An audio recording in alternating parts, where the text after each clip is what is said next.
Aviette Chinapanadou, né Payette. J'habite à Ravine des Cabris. Je suis née à la Ravine des Cabris, Saint-Pierre. Et j'ai une famille de mes parents a eu 12 enfants. 12 enfants et mon papa est agriculteur. Et ma maman, elle a élevé elle a occupé ses enfants. Les 12 enfants, elle a occupé ses enfants. Elle n'a pas travaillé longtemps. Les femmes, ils restaient à la maison, ils occupaient les enfants, ils travaillaient pas longtemps. Et papa, il avait des champs de canne à Piafou, sur le terrain de Léonus Bénard à Piafou. Il était agriculteur, il plantait les cannes, les haricots, le maïs, enfin tout ce qu'il dit qu'il mange, les grains verts, etc. Papa, il plantait. Et il soignait les bœufs aussi. Il avait des bœufs et lui, il descendait grand matin pour aller arroser les champs. Les champs de canne, il fallait arroser parce qu'il était partagé, chacun son heure pour l'arrosage. Et il fallait partir grand matin, à 4 heures du matin, pour partir aller arroser les cannes, les champs. Et alors, il fait que... Et nous, on y descendait, moi avec ma soeur, plus âgée, plus vieille que moi, et on y descendait ensemble avec chacun un bœuf. Il descendait, puis à fond, pour amener les bœufs manger, quoi. Et en même temps, on faisait cuire à manger au feu de bois. On apportait le manger pour papa, pour manger le midi, et puis le matin aussi son goûter, et son déjeuner aussi. Et après, nous, on passait le temps à ramasser les grains verts. Le temps que papa y arrose, il nettoie les champs de canne, tout ça. Et nous, il avait les embrevates, il plantait les embrevates tout le long, le champ de canne, il plantait les embrevates, il plantait des entaques, les haricots, tout ça. Et nous, on occupait ça. Arracher les herbes dans les maïs, dans les petits maïs, quand ça commence à pousser certaines hauteurs, ben, il portait arracher à la main pour éviter, parce qu'il n'y avait pas beaucoup d'argent, pour payer des ouvriers, des travailleurs, pour nettoyer. Il faisait ça à la main, arraché. Et voilà, et après on montait le soir. On mangeait ensemble le midi, et après on montait le soir avec papa dans la charrette. Et on était assis dedans, des pleines pailles, des herbes pour les bœufs, en montant pour la journée, pour le lendemain. Et ben, je monte tellement tard, laver les fanales, comme Christian l'a raconté, à chaque côté de la charrette, laver la lampe fanale, la lumière pour éclairer le chemin, pour éclairer, pour au moins les autres qui viennent en face, ils voient qu'il y a une charrette qui traverse, pour faire attention. Et ben, j'ai vécu ça comme ça. Et après, pour faire cuire à manger. Pour faire cuire à manger, on faisait au feu de bois. Il y avait une petite cuisine. On faisait au feu de bois. Et on faisait le manger. Le manger, c'était le maïs, bread, comme repas, ou bien la morue. Puis s'il avait grain et la morue, c'était tout. Il fait frire. Encore, on a fallu pas une tomate parce qu'il mangeait le grain avec la morue frite, ou bien la morue grillée avec un rougail tomate. Ou bien il faisait le grain avec un peu de bread. On mangeait comme ça. Et c'était ça la nourriture. Et le dimanche, c'était seulement le dimanche, on mangeait la viande. Papa, il plantait comme on avait des grains verts, on avait toujours les grains, il soignait de cochons, il soignait de volailles, et nous avions notre viande. Nous avions notre viande, il mangeait seulement le dimanche. Une fois seulement le dimanche, on mangeait de la viande. Toute la semaine, on ne mangeait pas. Et seulement le dimanche, on mangeait le pain. Maman, il partait à la messe, il achetait un pain, et elle y attendait, parce qu'on était envie de manger le pain, et ce pain-là, on y attendait pour manger, et chacun gagnait un morceau, et on mangeait avec la graisse de porc. Il prend un peu de graisse, il met sur le morceau de pain, et avec un petit peu de sucre, pour faire comme si c'est un gâteau, si vous voulez bien. Et on mangeait ça comme ça le matin, on était content, manger ce morceau de pain-là avec la graisse. Et c'était ça, on a grandi comme ça. On partait à l'école avec le cahier dans la main, avec le stylo. C'était pas les stylos, un encrier avec une plume. Il portait dans la main et tout souvent, nous gommé de l'encre, l'encrier versé.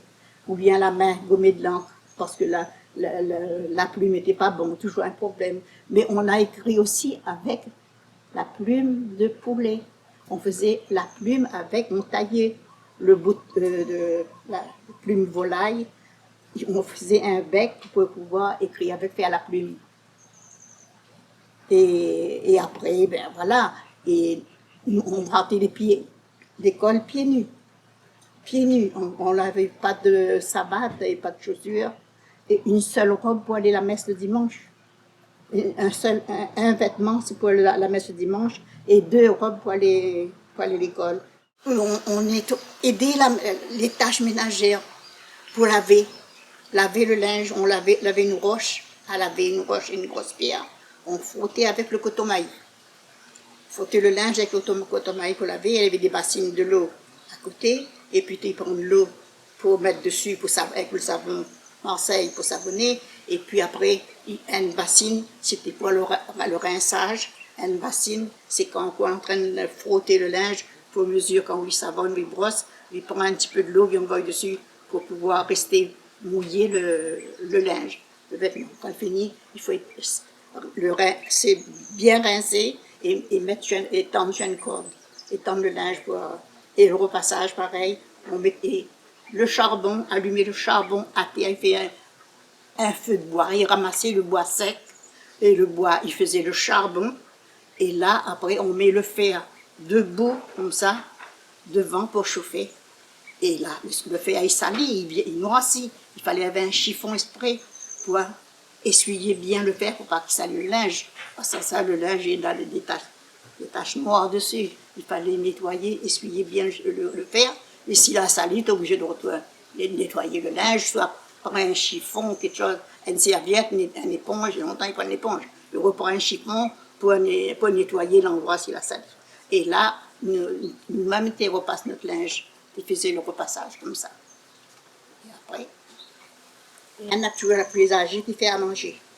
Et puis après, pour manger, chacun on fait un levain puis partage le manger parce que comme ça, pour avoir pour tout le monde. Parce que sans ça, un peu gagne plus, un peu gagne moins, la passer pour tout le monde. Fait, soit maman tétière, quand maman est là, ou bien soit ma soeur plus grande, et elle tétière. Chacun son assiette, chacun la quantité de riz, il fallait. Plus grand, il te gagne un petit peu plus, plus petit, il te gagne un petit peu plus moins, selon la quantité de manger, le maïs. Et après, tu manges avec la main. Pas de cuillère, il prend une cuillère pour manger, ni fourchette, tu ne manges pas à table. Il passait à chacun, il prend son assiette, s'assied d'un côté à l'autre, ou ça tu peux asseoir sur une roche, sur un godin balmaï, dans la cuisine, il y avait balmaï, des récoltes, et tu es assis dessus pour manger. Et quand il est fini, chacun il prenait les assiettes, il avait un grand fer blanc d'eau, il mettait l'assiette dedans, et là, pour laisse tremper, il laissait tremper, il ne lavait pas tout de suite, après il lave le soir. Quand l'heure de manger, ça lave les assiettes pour manger. Longtemps, il était comme ça. Et chacun, après il lave, chacun des autres pour laver aussi les assiettes. A évolué. Il avait une table, il est passé à table pour manger, il mangeait à table aussi. On a, au fur et à mesure, comme on a évolué, il mangeait aussi avec une fourchette ou bien avec une cuillère. Et au fur et à mesure, le temps a changé aussi. Mais papa, il a eu 12 enfants. Et lui a travaillé dur dans les cannes, dans le champ, pour donner à manger, pour soigner ses enfants. Et lui, il a fait marier tous ses enfants. Il a fait marier. Et moi aussi, je suis mariée à la Ravine des Cabrites, dans l'église Ravine des Cabrites, et à la mairie toujours à la mairie de la Ravine des Cabrites. Mon mariage était fait là-dedans, à la mairie. Il a passé la soirée du mariage, la dansé toute dans la mairie. Et le lendemain, il avait le rogaton. Il a fait le repas de lendemain de mariage, midi, le rogaton. Et toute la famille l'a réunie, toute a mangé ensemble, l'a amusé, elle a fait la fête.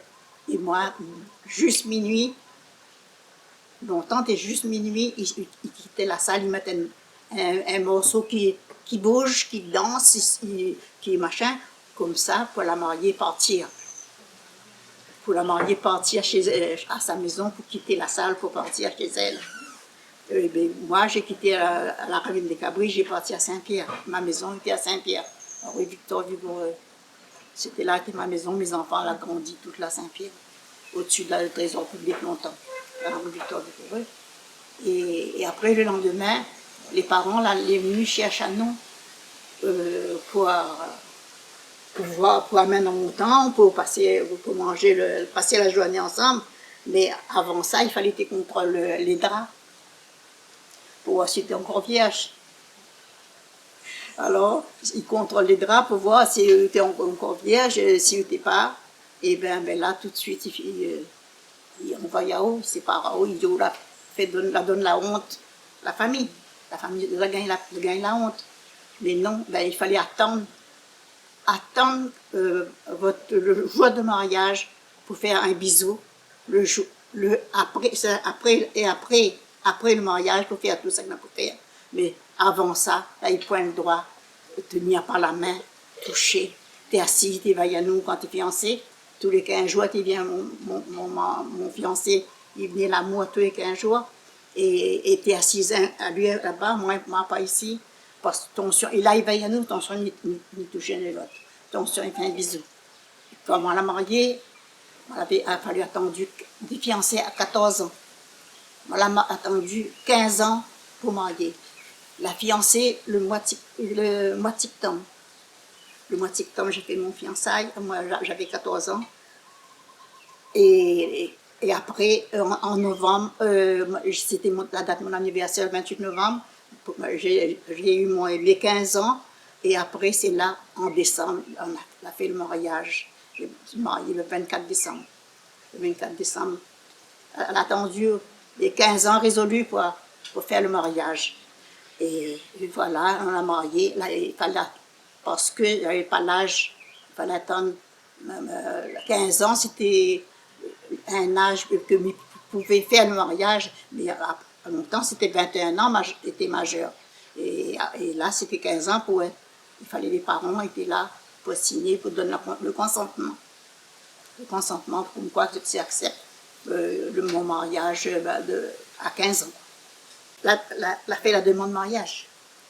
Elle a fait la demande de mariage pour voir s'il me voulait. Comme que moi, j'étais encore jeune, je ne connaissais pas quoi il veut dire. Rien de l'amour, de rien, être fiancée, être avec. Je ne connaissais rien. Et bien, elle a demandé pour voir si m'accepte. Quand elle a réfléchi, elle me dit ben non, parce que moi, pourquoi connu que ça veut dire sortir, aller amuser. Moi, elle a dit non. Et là, les parents du garçon l'ont monté pour y avoir, parce qu'elle avait envoyé la demande de mariage avant. Et quand elle a monté pour voir s'il accepte, moi, j'ai dit non. Elle a rendu la réponse, j'ai dit non. Papa, il dit, ben, pourquoi il dit non? Et quand là-bas, les parents du garçon, la gagné la lettre, elle a dit non. Moi, j'ai dit non. Elle a dit, là, ces autres l'ont monté parce que lui, il à moi. Et il a dit, ben non. Elle a dit, là, puisque la grand-mère, justement, Kaya, il habitait avec son petit-enfant. Et ben, elle a dit, ben non, moi je serai là pour occuper d'elle, à monter à faire à manger, à monter à faire le repassage, faire tout. Ben, elle a dit non, elle sera là pour occuper. Elle dit, ben là, papa l'a accepté. Il dit, ben bon, si vous voulez là, pour occuper de moi, montre-moi tout, ben là, c'est là l'accepter. Et ben, c'est là que la montée, elle a eu une entente, et puis là, donne la date de visite, le droit de visite. C'était tous les 15 jours. Voilà le commérage de système de longtemps, quoi. Et moi, je tombe enceinte tout de suite. Tu dis, ah, ah oui, l'année ensuite, 15 ans, 15, 16 ans, moi, j'ai eu mon premier enfant. J'étais enceinte. Je tombe enceinte et là, toutes les choses ont changé. Avec ma belle-mère, la grand-mère, justement, m'a habité avec elle dans la maison. Et bien, elle était dresse à moi comme, comment dire, elle te montre à moi, mais elle t'écrit sur moi beaucoup. Elle te maltraite à moi, elle t'écrit beaucoup sur moi. Et moi, tu tout le temps en pleurs. Et là, j'étais enceinte. J'étais enceinte et elle t'écrit beaucoup sur moi, elle t'est pas gentille. Elle n'était pas gentille du tout. Jusqu'à temps qu'on l'a eu. On a séparé. Elle était obligée de laisser à elle. Mon mari vient dans l'administration, dans les PTT. Il avait 20 ans. Lui avait 20 ans et moi 15 ans, quand lui a marié. Hein. Et bien, quand on est venus tous les deux, ils ne s'entendent pas. Et moi, j'étais enceinte. Ben, il fallait être un endroit pour être titularisé. Et bien, soit il reste à Saint-Pierre, soit il part à Saint-Denis. Ben, là, c'est là qu'il a dit, ben, lui a demandé sa mutation pour Saint-Denis, parce qu'on n'entendait pas ensemble les deux, ensemble la grand-mère. C'est là quand on a parti habiter à Saint-Denis, moi, elle a eu mon premier enfant. Et ben, j'étais à la partie maternité à Saint-Denis dans ce temps. Et j'étais toute seule. Mon mari, il est maintenant moi à la maternité. Moi, elle a eu mon bébé. Ma petite, était une petite fille. C'était en 54. J'ai marié en 53. C'était en 54. Elle a eu ma fille. Et en maternité même, à la naissance, elle a eu la jaunisse. Et elle était malade. L'infirmière, il passe à côté d'elle. Il dit, il passe à côté de moi, il vient visiter. Il dit, votre enfant, il a la jaunisse. Moi, bête, je ne connais pas quoi il peut dire. La jaunisse, moi, j'étais toute jeune. Il dit, il ne fait pas un rond, il ne dit pas rien. Il m'a laissé comme ça. Et le matin, en réveillant, elle était toute jaune. Sa petite figure était toute jaune. Elle avait des petits frissons sur son petit bras. Et son visage, partout est ramassé. Vous ne connaissez pas. Elle vomissait tout. Mais elle était, à chaque fois, elle finit de prendre son lait, finit de téter, elle y vomit. Elle y vomit, elle était malade, mais personne n'a pas fait un compte avec elle. Au bout du 10e jour, j'ai quitté la maternité, moi, parti chez moi, mais habité à la caserne, côté caserne Lambert, là, au-dessus, au-dessous. La caserne Lambert était en haut, et moi, j'habitais dans la rivière Saint-Denis. J'habitais là. Et bien, elle a fait 42 jours. Elle a vécu 42 jours, après ça, elle était morte. Elle était morte avec la jaunisse. Et elle est morte dans mes bras. Et moi, je ne connaissais pas si elle était morte. Elle a souffert, elle a râlé. Elle a râlé son cœur, et elle est morte dans mon bras. Quand on a vu le petit corps, le petit bras déchavé comme ça, je suis à l'arrière, j'ai appelé la propriétaire, mon étage. Elle m'a dit, elle vient voir mon enfant, comment il n'est pas bien. Elle y regarde, elle dit, Madame Krishna Panaïdou, elle dit, et votre enfant est mort. Je me dis, ah bon? Mais elle était morte dans mes bras. Et elle ne connaissait pas si elle était morte. Le petit corps s'échappe dans mes bras. Alors, quand tu es tellement jeune, tu ne connaissais pas rien.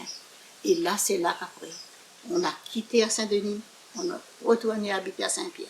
Mon mari a demandé des salutations pour retourner habiter à Saint-Pierre. Jusqu'à quoi on rien d'eux? Ma partie de l'école, maman, c'était difficile à apprendre, c'était très tête dure.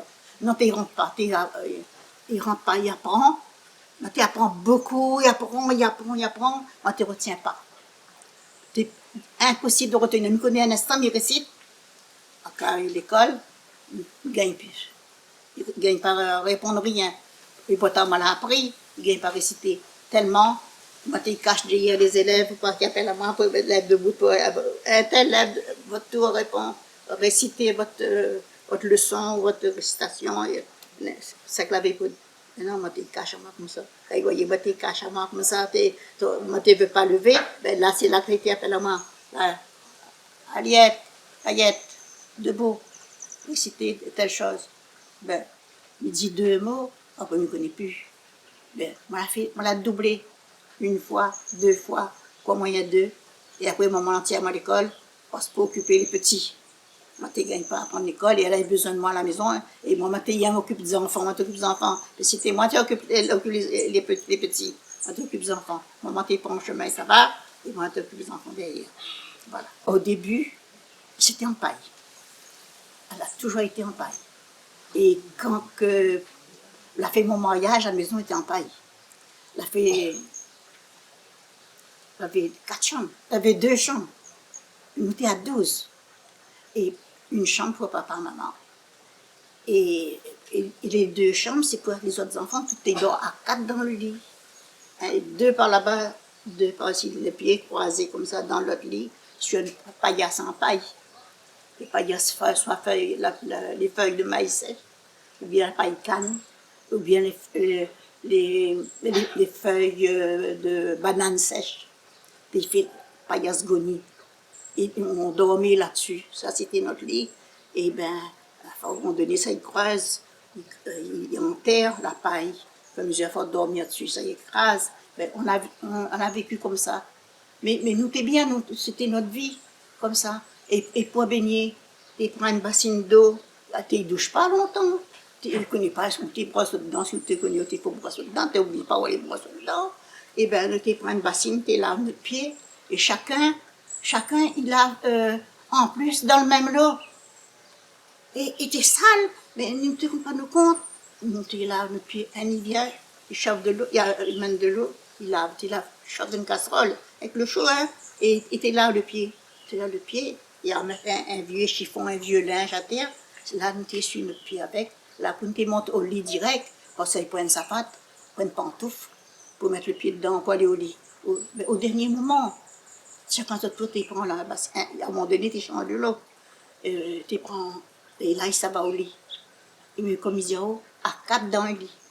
Un lit de 1,90 m. C'était toujours long, toujours été ça. C'est maintenant, c'est 1,60 m, 80, 2 mètres, etc. La mesure, le lit a agrandi, quoi. Mais on a dormi comme ça, on a vécu comme ça. Mais nous, t'es bien. Nous, t'es bien, t'es pas malheureux. Parce qu'on avait de tout, on avait à manger. Mais c'était, la vie, c'était comme ça. Voilà. Pas très sévère. Ben, soit on écoute pas, on prend le chemin. Si on prend le chemin, on est parti, on rentre plus.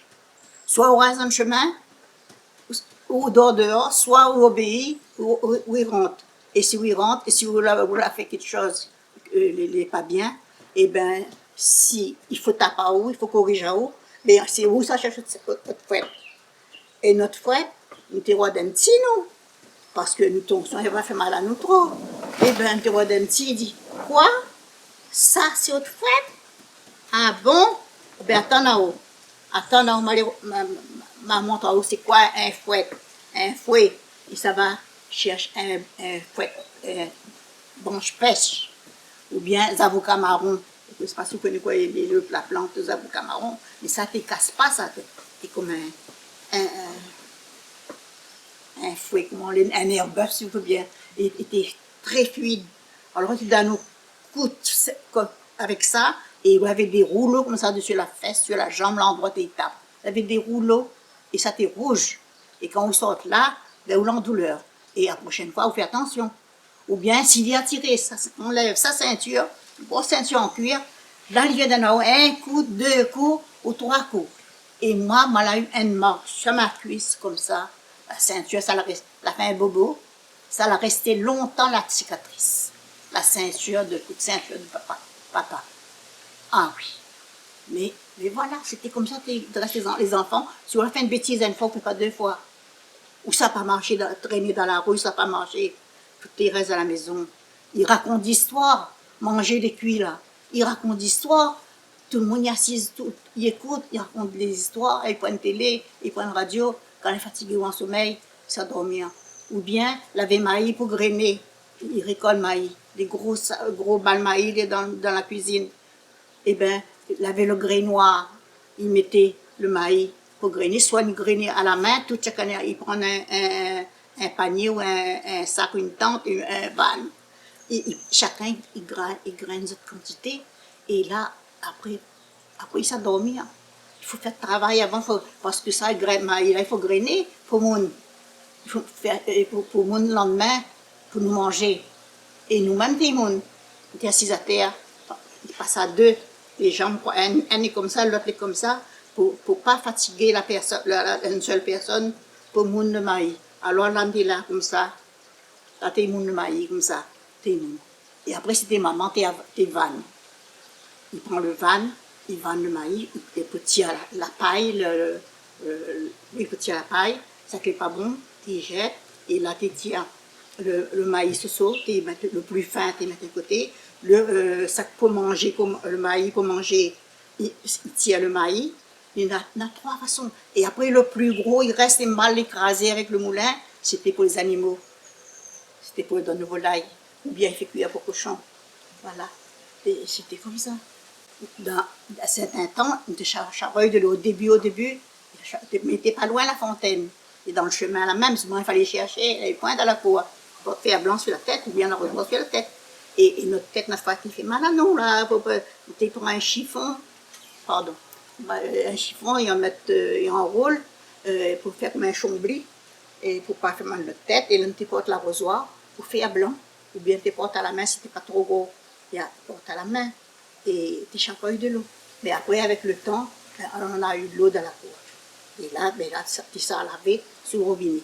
Même pour laver la vaisselle, tu prends un savon, tu prends du savon liquide, savon Marseille, tu prends feuilles, bringel marron, tu prends les feuilles pour laver les assiettes. Là, il prend l'éponge, il prend rien, pour bien frotter avec le savon, pour tirer s'il y a la graisse, s'il y a de l'huile dans l'assiette pour laver. Ben, tu fais comme ça, chacun de toi, tu laves. Mais pour baigner, pas comme on a dit, finalement, pour baigner, c'était la même chose. Et bien, nous, tu fait notre travail. Papa, tu soit un cochon, tu es un cochon. Il t'a fait son boucané, il fait son salé, il fait son saucisse, et nous avions notre réserve de viande. Et il soignait le volaille. Et ça, c'était seulement pour le dimanche. Mais quand tu es cochon, comme Christian l'a raconté, et ben chacun, quand il partage la viande. Le voisin, il a donné un coup de main pour tuer les animaux. Et après, il donne un tel, l'ami aide à nous, donne à lui un morceau, donne un tel un morceau, donne un tel une tranche, pas une cuisse, la tête ou une patte, et il partage comme ça. Mais il fait que nous avions notre viande. Mais la semaine, le grain, tous les jours le grain, il fait cuire sur la lampe pétrole parce que bien sûr le bois. Et après, tu manges le grain là avec bread, ou bien le grain là avec un morceau de morue, soit grillé, soit frit. Et c'était ça. Et nous, nous avions de manger, pas manger. Nous ne croyons pas de faim. Mais nous, il y en a beaucoup lavé point. Ça que nous, avait beaucoup lavé point. Mais nous n'étions pas misère. Mais nous avons vécu comme ça, nous avons dit comme ça. Les jetis cases, nous te fait comme si nous fait des herbes, nous te haches, tu fait cuire à manger, quoi. Tu fait comme un feu de bois. Et puis, tu fait une petite maison. Tu fait une petite maison avec des branches de bois. Tout ça, nous t'ai arrangé une petite maison comme une petite paillote, tu veux bien. Après, nous t'ai fait des petits allées il ramasse des petites roches partout. Il fait des petites allées. Ça, c'est l'entrée de la maison. Et quand il arrive, il rentre, il fait une petite femme d'affaires. Il rentre, il dit, il y a quelqu'un? Non, pas personne. Il n'y a pas personne. Là, il rentre, comme si nous c'est l'invité, il arrive, il rentre dans la maison, assis à haut, et là, il trappe un peu, il prend une petite boîte, une petite moque, quoi, et nous te sert à boire un peu d'eau. Il dit, assis, là, nous te sert à boire. Tu joues la femme d'affaires, quoi, la femme de ménage, des machins comme ça. Et des joues, tu casses comme ça. Tu fais notre petit baba. Tu fais notre petit baba chiffon. Nous t'es forme, fait une baba chiffon, t'es fait la petite tête, ou bien il prend un bois figue. Un bois de figue, le feuille figue là, hein, où il tire les feuilles, le bois de figue là, et il fait un portrait de la tête, il pique un petit bois pour faire le bras, ça c'est le bras, et le petit bois dessous pour faire la patte, ça c'est le pied, ça c'est le baba, c'est la poupée. Tu organises nous comme ça, ou bien va prendre un légume, par exemple, ou bien une banane, il improvise, il pique, il prend un bois, il pique comme ça c'est le bras, et ça c'est la jambe, et puis là, voilà, voilà l'histoire de comment nous tu joues le petit case, tu fais notre petit feu, le petit bois, il prend un petit bois de sardines, n'importe quelle boîte, une boîte vide, et nous tu fait comme si tu ne fais plus à manger. Et nous t'es amusé à nous comme ça. Tu fais mariage baba. Longtemps il te dit pas poupée, longtemps il disait baba, un baba, oui, un baba. Et voilà. Mon mari l'avait acheté, la première télé arrivée, c'est mon mari qui l'a acheté. Enfin, beaucoup d'autres personnes l'ont acheté, mais dans notre chemin, dans notre rue, c'était mon mari qui achète une télé. ils te regardent les voisins, comme Christian dit, qui viennent pas autres les points, ils mettaient un tapis à terre, tu es assise devant la télé comme ça, parce qu'il n'y a pas suffisamment de chaises pour s'asseoir, et ben, tu es assise à terre, et puis tu es assise pour regarder la télé, et quand on est fatigué, il dit, bon, ben, les autres cases, allez dormir, fini, là, demain, il revient, on regarde autre chose, mais tous les soirs, tu es comme ça, tu t'amuses comme ça, en attendant qu'après les autres la eu. La télé, après quand arrive la télé en couleur, c'est nous aussi l'acheter. Hein? Les voitures, mon mari, comme il était travaillé, fonctionnaire, mais il te permettait à nous avoir les enfants, était un peu aisé, après dire auprès de certaines personnes, certains enfants, je te l'avais ça, je te l'avais, parce que moi, j'avais beaucoup de ma fille. On a eu 7 enfants, on a 6 vivants. Moi, là, il a eu 6 enfants. Et bien, Dieu a permis à lui de payer quelqu'un, une femme de ménage. Et en même temps, il disait une bonne, elle y habitait à Salazie. Elle y avait un enfant, la femme. Elle y venait, elle partait chez elle tous les mois. Et bien, elle était dans la maison. Elle faisait que à manger. Elle était bien azote. Elle faisait que à manger, il nettoyait la case. À chaque fois, tous les jours, il vient. Il disait à moi, madame, ben quoi, il fait manger aujourd'hui. Il me dit, ben fais telle chose, tel carré.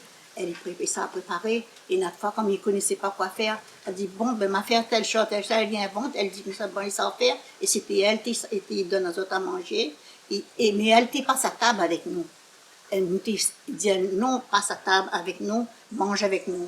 Et elle, la grand-mère de mon mari, la caïa en question, et elle n'accepte pas qu'on t'aimait la bonne à table avec nous pour manger. Là, une bonne n'a pas le droit de manger à table avec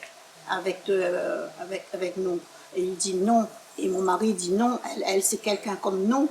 Il faut qu'elle mange avec nous. Et elle a fait des râlés poussés avec ces questions-là, mais elle a mangé avec nous. Nous n'estimons pas elle comme une bonne, elle avait une bonne estimation pour elle, parce qu'elle occupe les enfants. Elle était une bonne personne. Ben, après, au fur et à mesure, moi, chez moi, à la maison Saint-Pierre, oui. Tous les dimanches, on recevait les enfants. Les enfants s'actifient mariés ou pas mariés, mais c'était chacun de son côté. Et il vient. Tous les midis, dimanche midi, on faisait le repas. Tout il mange le midi et il mange le soir. Quand il finit de manger le soir, le sac là resté midi, le carré resté midi, il y aura toujours un bread pour accompagner, puisqu'il y a toujours de grain et un carré de volaille. Toujours le volaille ou bien un porc qui fait un carré. Et bien, il complète ça avec il faisait un bouillon de bread. Et là, tout le monde il mange ensemble, il cause, il rit, il amuse, et tout, il est joyeux, tout y passe ensemble. Après, il rentre chez eux. Il faisait jusqu'à temps, la dernière cour, il faisait encore, on l'a vendu à Saint-Pierre, parce que notre grande maison, moi j'étais toute seule, ma ressortant toute seule. Tous les enfants étaient déjà casés chacun chez eux, et la maison était grande, une grande maison à étage, en dur.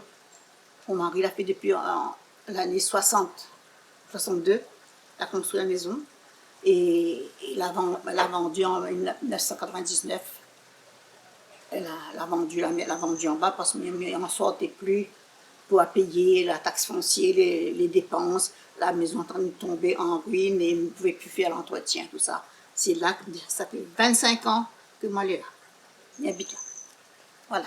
Ben oui, déjà, là, avec le cyclone, comment tout le monde il pleure vraiment parce qu'il n'est pas pareil longtemps. Nous avions un terrain, il avait notre maison, là il pouvait faire la cuisine au bois et l'habitude c'est avec la bougie ou bien la lampe pétrole, tout ça, même laver, tout ça, tu ramasses l'eau de pluie, nous avions d'autres réserves d'eau de pluie et avec la gouttière là. Eh bien, de l'eau il coule là-bas, la pluie tombe, il ramasse l'eau, nous avions de l'eau, n'est pas un problème de l'eau. Mais nous ne te plains pas non parce que nous connaissons comment il faut faire. Pour laver le linge, nous avions ça lavé dans le fond de la rivière d'entre deux. Pour paquet de linge sur la tête, il partait laver. Mais seulement aujourd'hui, ben, avec l'évolution, eh ben, tout l'électrique, tout la frigidaire, le fer à repasser, tout électrique, machin. Et c'est pour ça que les gens, aujourd'hui, ils n'en sortent pas. Parce que ils n'ont pas connu la vie d'avant. Si ils avaient connaître la vie d'avant, ils n'ont pas eu de problème. Mais plusieurs types ne peuvent pas non plus dans l'appartement, dans les immeubles, sur un petit coin à terre pour lui faire cuire un petit peu de manger, pour ramasser de l'eau. Tout ça, ben, ça, il joue un rôle. Voilà, c'est pour ça qu'aujourd'hui, ben, les gens d'aujourd'hui, ils ne connaissent pas tout ça. Et chacun, à la maison, quand Saint-Pierre, chacun lavait notre rôle, chacun de tour, il lavait la vaisselle. Là, il prend encore la vaisselle. Moi, je n'avais jamais eu de la vaisselle, puis il a toujours à la main, laver l'évier tout dans la cuisine, laver de l'eau dans la cuisine. C'était confort. Et bien, les enfants, chacun du tour, tu fait la vaisselle. La vaisselle était propre. Ça, le portable, comme maintenant, ben, justement, moi, encore, toujours mon petit téléphone, on m'a appris à manier, à utiliser. Quelqu'un la montre à moi. Et je peux regarder mes messages, regarder mes appels manqués, tout ça, etc. Je m'y débrouille pas mal. Mais envoyer un message à quelqu'un, un texto, je ne peux pas. Je ne m'a pas appris. Mais c'est tellement difficile parce que toutes les lettres sont à côté, il faut taper plusieurs fois pour pouvoir écrire. Et bien, si c'était trop dur pour moi, il me dit, ah non, mais il n'apprend plus. Il ne gagne plus à apprendre. Mais moi, m'a appris beaucoup de choses. M'a appris à faire la couture. M'a passe mon brevet de secourisme. M'a eu mon permis. M'a parti donner le sang à Saint-Pierre quand il donnait le don du sang. Il donnait après 100 francs à chaque personne avec un petit déjeuner. Et bien, m'y parti, m'a donné m'a rempli 2 cartes don du sang. Et moi, j'ai eu mon diplôme don du sang parce que moi, j'ai donné beaucoup de mon sang. Et voilà. Moi, j'ai fait beaucoup de choses. Moi-même, secourisme, brevet de secourisme. Moi, j'ai fait. Dans mon manière, comme moi, je n'ai pas appris l'école là, mais moi, j'ai appris beaucoup de choses. J'ai appris à faire la couture. J'ai appris à faire stage de couture au collège Saint-Pierre. Chantal, ma fille, elle travaillait secrétaire là-bas. Et bien, elle avait quelqu'un, il donnait des cours de couture. Elle a parlé. La dame, pour faire le coup de couture pour moi, pour sa maman, et elle a accepté. Et en plus, elle fait moi gratuite. Et moi, elle a appris à coudre sur mesure avec le patron. Mais moi, elle a fait des vêtements, moi, elle a coudre en payant. J'avais ma machine, tout ça. Et m'a fait ma petite monnaie en plus. Et il m'a fait beaucoup d'argent. Et beaucoup de gens cherchent à moi parce que mon travail était propre, moi, t'écoute bien. Et ça, je suis patron. Quand il vient mesurer, eh bien, impeccable. Il prenait bien les mensurations. Et après, c'était bon. À vrai dire, il n'y a pas besoin de mesurer, parce qu'on me l'a bien fait. Voilà. Ok. Eh ben, merci beaucoup. On termine là-dessus.